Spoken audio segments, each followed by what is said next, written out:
Pair of linear equation in two variable का word problem exercise 3.2 का word problem start करेंगे। ठीक है, फर्स्ट क्वेश्चन क्या है सिद्धार्थ?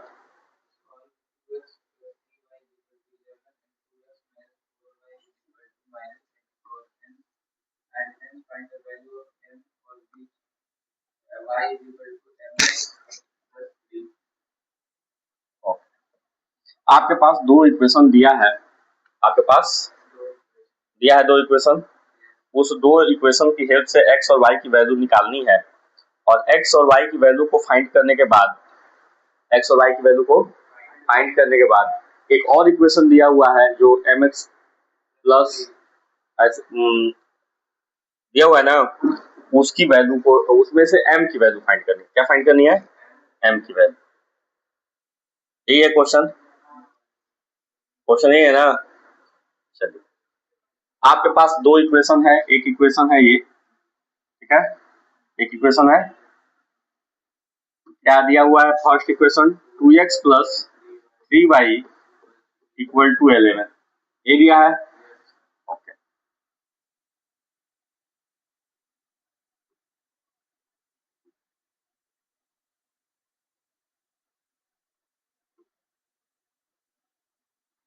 और सेकेंड इक्वेशन है 2x minus 4y equal to -24 है, देख लो -24 है। ओके, चलिए स्टार्ट किया जाए। सबसे पहले x और y की वैल्यू फाइंड करनी है, तो x और y की वैल्यू फाइंड करने के लिए हमें x की वैल्यू फाइंड करनी पड़ेगी या y की वैल्यू फाइंड करनी पड़ेगी इक्वेशन 1 या इक्वेशन 2 से। तो दोनों में ही, दोनों के x और y में कोफिशिएंट है, तो जिसको मन करे उसको सॉल्व करो। हम फर्स्ट इक्वेशन को सॉल्व करते हैं from equation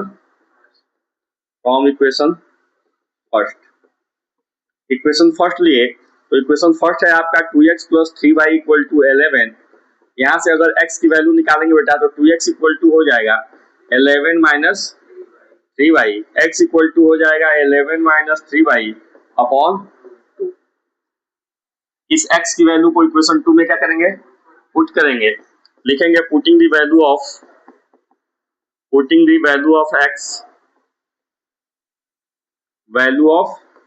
x in equation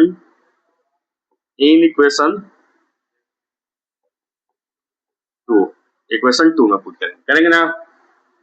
दिक्कत नहीं, करते हैं। x की वैल्यू है 11 माइनस 3y अपॉन 2, इक्वेशन 2 में पुट करेंगे तो 2 इंटू 11 माइनस 3y अपॉन 2 हो जाएगा बेटा, माइनस 4y इक्वल टू -24। कोई डाउट? x के प्लेस पे 11 माइनस 3y अपॉन 2 पुट कर दिया, -4y है, -4y इक्वल टू 24। ये 2 से 2 कैंसिल हो जाएगा, बचेगा 11 minus 3y minus 4y equal to -20। कोई डाउट है? -3y minus 4y minus 7y equal to -24 minus 11 minus 7y equal to -35 होगा। Minus minus cancel out, y equal to हो जाएगा 35 अपॉन 7, मीन्स y की वैल्यू आ गई 5।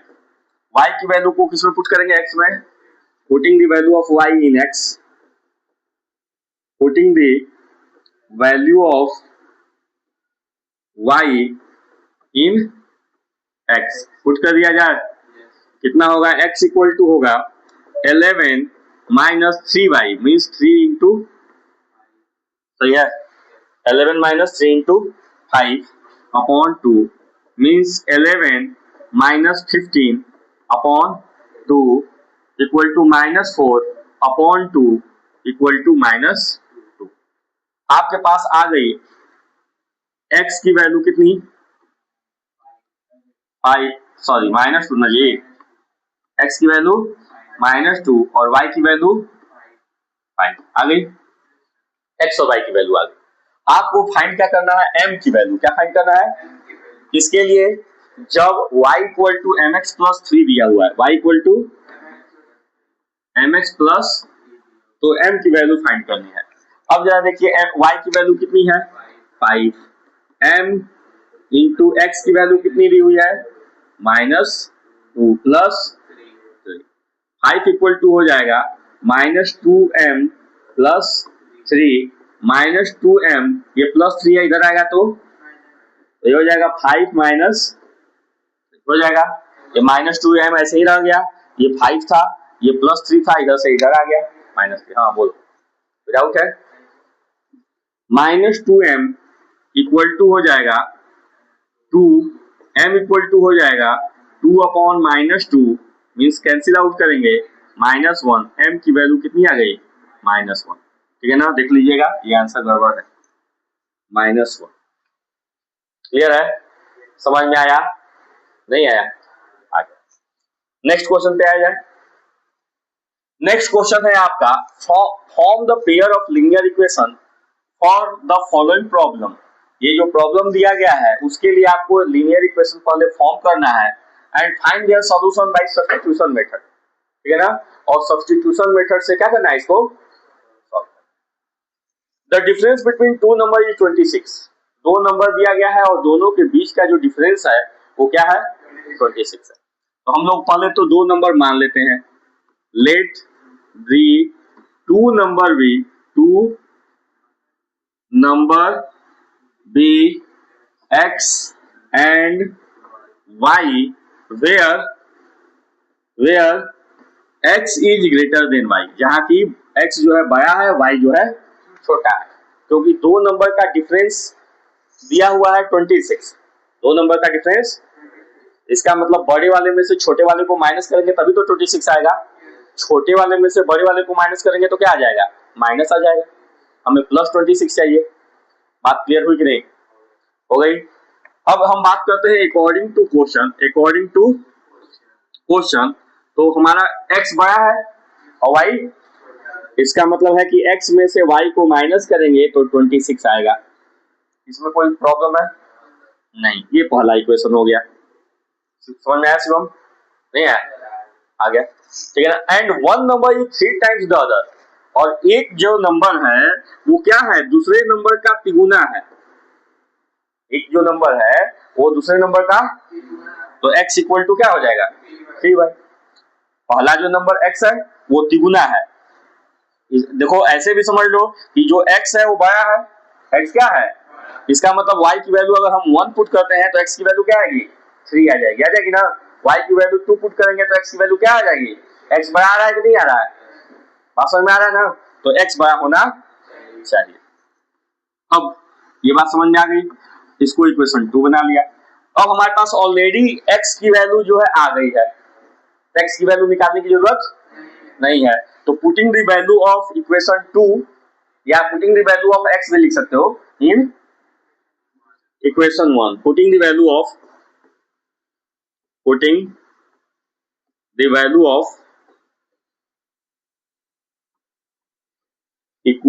x इन इक्वेशन 1 पुट कर दिया जाए। ठीक है ना, समझ में आया बेटा?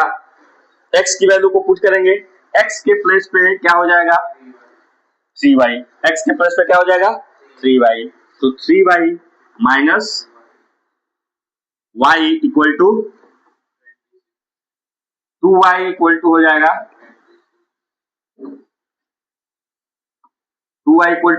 26, y इक्वल टू हो जाएगा 26 upon 2 means y equal to आ गया, y की वैल्यू आ गई। अब क्या फाइंड करनी है, x की वैल्यू क्या लिखेंगे, putting the value of y in x ना, या equation 1 putting the value of y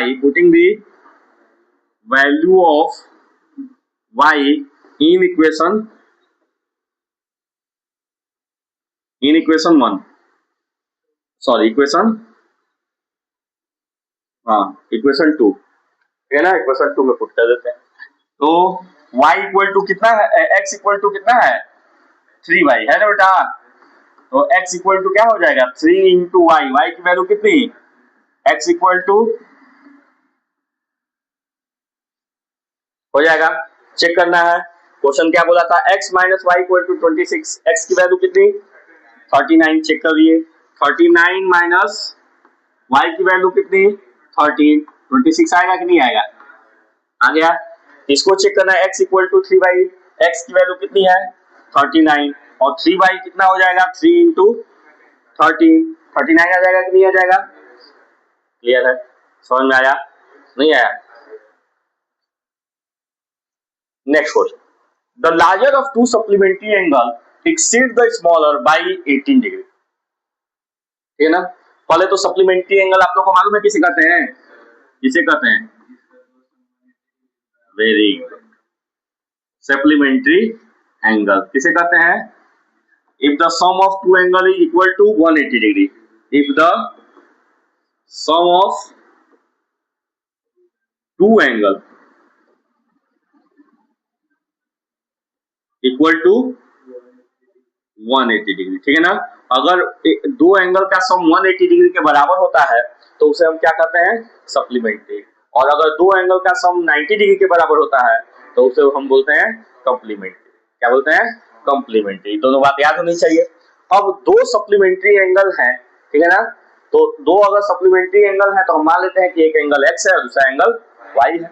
late the supplementary angle भी सप्लीमेंट्री एंगल भी एक्स एंड वाई। तो इसका मतलब ये हो गया कि x plus y equal to हो जाएगा 180 डिग्री। दोनों का सम किसके बराबर होगा? होगा कि नहीं होगा बताओ? ये पहला इक्वेशन आ गया। अगर दो एंगल दिया है कि दो एंगल सप्लीमेंट्री है, इसका मतलब कि उन दोनों का सम क्या होगा? 180 डिग्री के बराबर होगा। हमने मान लिया कि वो जो दोनों एंगल है वो x और y है, तो इसका मतलब कि x और y का सम 180 डिग्री के बराबर होगा। क्लियर है? अब क्वेश्चन में क्या किया कहा है कि the larger of two supplementary angle, इन दोनों सप्लीमेंट्री एंगल में जो बड़ा है angle exceed the smaller by 18 degree, ठीक है ना? वो छोटे वाले से 18 बड़ा है, ठीक है ना? कितना बड़ा है? छोटे वाले से 18 बड़ा है। मतलब ये कहना चाह रहा है कि x अगर मान लो कि ये बड़ा एंगल है, x क्या है और y क्या है? छोटा एंगल है। तो जो छोटा एंगल, जो बड़ा वाला एंगल है वो छोटे वाले से कितना बड़ा है? 18 बड़ा है, 18 बड़ा है। नहीं समझ आया? एक्सीड मतलब बढ़ना, ठीक है ना? या बड़ा समझ लो, ठीक है ना? तो क्या कह रहा है कि जो बड़ा वाला एंगल है वो कितना बड़ा है? तो छोटे वाले से मतलब हम तुम लोग से बड़े हैं, तो कितने बड़े हैं? तो तुम लोग के से 18 साल बड़े हैं मान लो, ठीक है ना? तो तुम लोग का 10 है तो हमारा कितना हो जाएगा? 28 हो जाएगा। बात समझ में आ रहा है ना? तो क्या किए? ऐड करिए, तभी ना पता चला। कैसे, किसमें ऐड किए? तुम लोग का मालूम था कि 10 साल है, हम अपना एज ऐड कर दिया 18 साल। नहीं समझ में आया? ये इक्वेशन हो गया। अब इसको अगर हम लोग फाइंड करेंगे तो ये हो जाएगा x minus y equal to 18। ये इक्वेशन 2 हो गया। खैर यहाँ से x की वैल्यू निकली हुई थी, पुट कर देना चाहिए था, ठीक है ना? स्टार्ट किया जाए फ्रॉम इक्वेशन 2, फ्रॉम इक्वेशन 1 या 2 जिसमें मन करे उसमें 2 में ही पुट कर देते हैं। From equation 2 x equal to क्या हो जाएगा? 18 प्लस वाई या y प्लस 18, दोनों बात सेम है। बोलिए इस x की वैल्यू को किसमें पुट कर देंगे? 1 में। आ रहा है समझ में? ठीक है ना? Putting the value of x, putting the value of x in, बोलो, इन इक्वेशन फर्स्ट। क्या इक्वेशन x की वैल्यू हो जाएगी बेटा? 18 प्लस वाई क्या हो जाएगा? Equal to plus y equal to 180। 2y equal to हो जाएगा कितना? 180 माइनस 2y इक्वल टू हो जाएगा कितना? 162 ना। y इक्वल टू हो जाएगा कितना? 81 हो जाएगा बेटा। 2 इधर मल्टीप्लाई में, इधर जाएगा तो डिवाइड में। 162 को 2 से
माइक ऑन है, अभी को ध्यान दिए, चलो कोई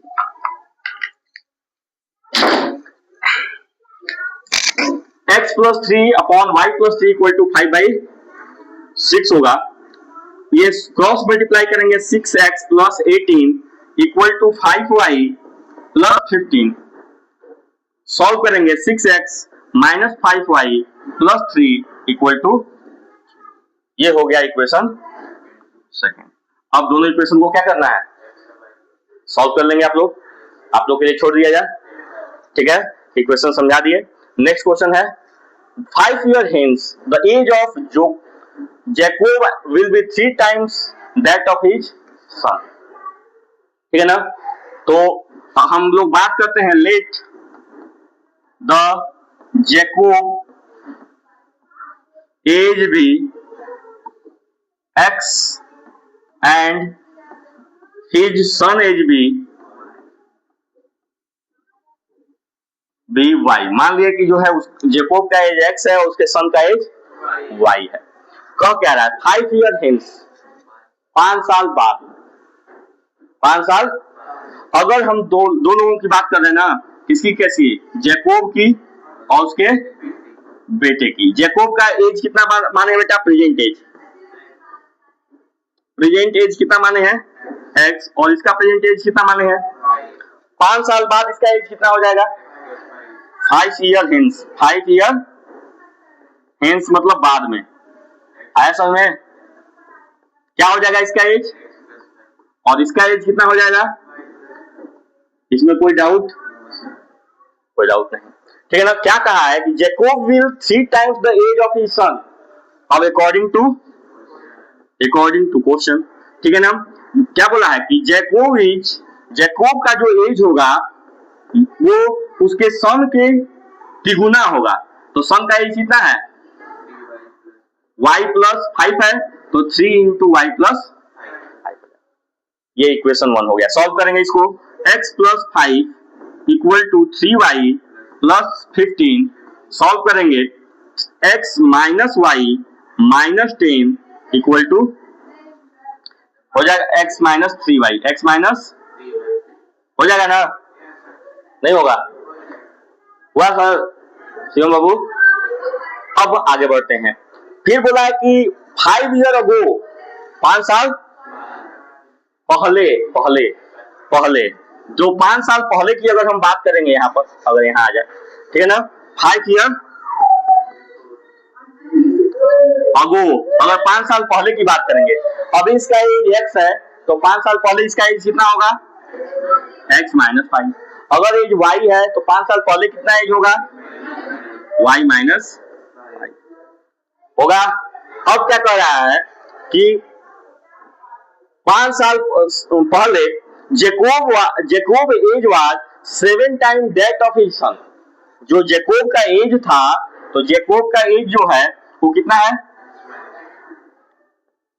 अकॉर्डिंग टू क्वेश्चन, ठीक है ना, x माइनस 5, वो क्या है 7 टाइम एज हिज 7 गुना, कितना है 7 गुना, ठीक है ना। सॉल्व करेंगे x माइनस 5 इक्वल टू हो जाएगा 7y माइनस 35। सॉल्व करेंगे x minus 7y minus 5 plus 35 कितना हो जाएगा प्लस 30 इक्वल टू 0।